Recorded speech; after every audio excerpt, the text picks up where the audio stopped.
जब जब श्री कृष्ण का नाम लिया गया है, ऐसा कभी नहीं हुआ कि राधा जी का नाम न लिया गया हो।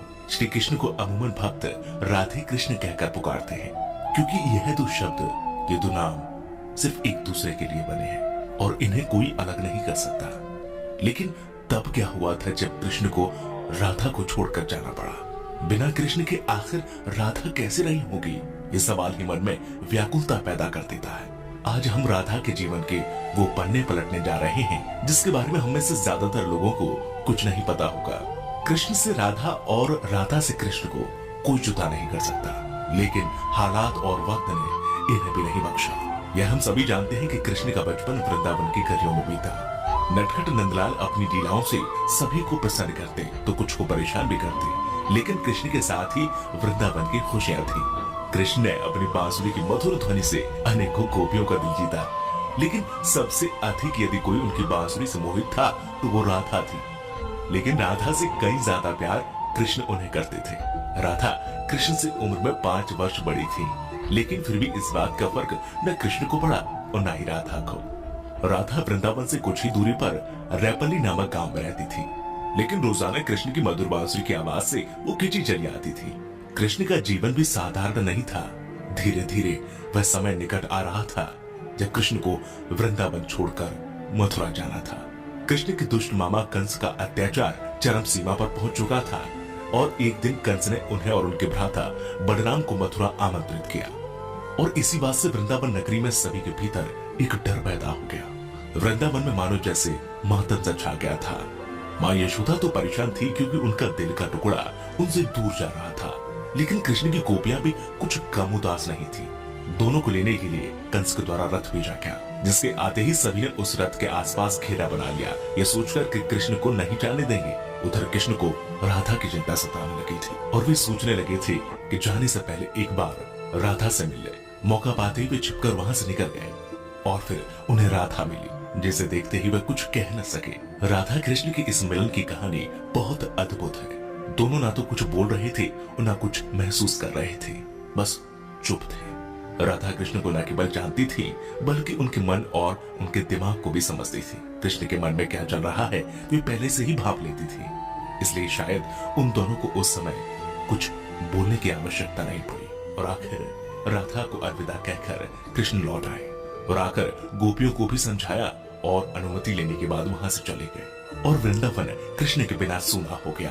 न कोई चहल पहल थी और न ही कृष्ण की लीलाओं की कोई झलक। बस सभी कृष्ण के जाने के गम में डूबे थे। परंतु दूसरी ओर राधा को इस बात का कोई फर्क नहीं पड़ा था, क्योंकि उनकी दृष्टि में कृष्ण कभी उनसे अलग हुए ही नहीं थे। शारीरिक रूप से जुदाई मिलना उनके लिए कोई महत्व नहीं रखता था। यदि कुछ महत्वपूर्ण था तो राधा कृष्ण का भावनात्मक रूप से हमेशा जुड़ा रहना। कृष्ण के जाने के बाद राधा पूरे दिन उन्हीं के बारे में सोचती रहती और ऐसे ही लंबा अरसा बीत गया। लेकिन आने वाले समय में राधा की जिंदगी क्या मोड़ लेने वाली थी उन्हें इसका अंदाजा भी नहीं था। जो हर लड़की के साथ होता है वही राधा के साथ भी हुआ। माता पिता के दबाव में आकर राधा को विवाह करना पड़ा और विवाह के बाद अपना जीवन संतान गृहस्थी के नाम करना पड़ा। लेकिन दिल के किसी कोने में अब भी कृष्ण मौजूद थे। दिन बीतते गए, वर्ष बीत गए और समय आ गया था कि अब राधा काफी वृद्ध हो गई थी। और फिर एक रात वे चुपके से घर से निकल गए और घूमते घूमते कृष्ण की द्वारका नगरी जा पहुंची। वहां पहुंचते उन्होंने कृष्ण से मिलने के लिए निवेदन किया, लेकिन पहली बार उन्हें मौका प्राप्त तब हुआ जब कृष्ण काफी लोगों के बीच घिरे हुए खड़े थे। राधा को देखते ही कृष्ण की खुशी का ठिकाना नहीं रहा, लेकिन तब भी दोनों में कोई वार्तालाप नहीं हुई, क्योंकि अभी भी उन्हें अल्फाजों की आवश्यकता नहीं थी। कहते हैं कि राधा कौन थी यह द्वारका नगरी में कोई नहीं जानता था। राधा के अनुरोध पर कृष्ण ने उन्हें महल में एक देविका के रूप में नियुक्त कर दिया।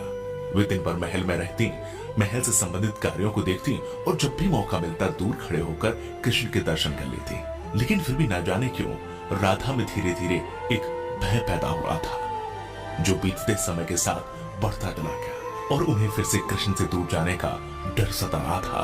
उनकी भावनाएं उन्हें कृष्ण के पास नहीं रहने देती। साथ ही बढ़ती उम्र भी अब उन्हें कृष्ण से दूर ले जा रही थी। और आखिर एक शाम महल से वे चुपके से निकल गई और न जाने किस ओर चलती। वह नहीं जानती थी कि वह कहां जा रही है, आगे मार्ग पर क्या मिलेगा, बस चलती जा रही थी। परंतु कृष्ण तो भगवान है, ये सब जानते थे। इसलिए अपने अंतर मन में भी जानते थे कि राधा कहाँ जा रही है। फिर वह समय आ गया जब राधा को कृष्ण की आवश्यकता पड़ी। वह अकेली थी, बस किसी तरह कृष्ण को देखना चाहती थी। और जैसे ही यह तमन्ना उनके मन में आई, कृष्ण उनके सामने प्रकट हो गए। कृष्ण को अपने सामने देखकर राधा खुश हो गई। परंतु दूसरी ओर वह समय निकट आ गया था जब राधा अपने प्राण त्याग कर दुनिया को अलविदा कहना चाहती थी। कृष्ण ने राधा से प्रश्न किया, कहा कि वे उनसे कुछ मांगे, लेकिन राधा ने मना कर दिया। कृष्ण ने फिर से कहा कि जीवन भर राधा तुमने मुझसे कभी कुछ नहीं मांगा। कृष्ण के अनुरोध पर राधा ने उनसे आखिरी बार बांसुरी बजाने के लिए कहा और कृष्ण बिना देरी किए बांसुरी को निकाला और बेहद मधुर धुन बजाने लगे। और बांसुरी की आवाज जैसे ही उनके कानों में गई, राधा ने अपनी आंखें बंद कर ली और धीरे धीरे राधा ने अपना शरीर त्याग दिया और दुनिया से चली गई। उनके जाते ही कृष्ण ने राधा को अपनी गोद में ले लिया और राधा से चिपटकर रोने लगे। उनकी आंखों से आंसू रुकने का नाम नहीं ले रहे थे और उसी दिन से कृष्ण ने बांसुरी को कभी नहीं बजाया। तो ये थी राधा और कृष्ण के जीवन की कहानी। अगर आपको पसंद आई है तो इसे लाइक करें, शेयर करें, कमेंट करें और हाँ, अगर आप हमारे चैनल में नए हैं तो हमारे चैनल को सब्सक्राइब जरूर करें। साथ ही अगर आप किसी व्यक्ति विशेष के बारे में कुछ जानना चाहते हैं तो हमें कमेंट करके बताएं।